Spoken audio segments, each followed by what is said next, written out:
Growth ba talaga ang hinihingi mo kasi may kasamang sakit yan?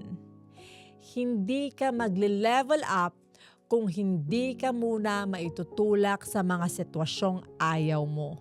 The moment na sabihin mong, gusto ko ng mas maayos na buhay, doon magsisimula ang testing sa pasensya mo, sa disiplina mo, sa tapang mo, at sa paninindigan mo.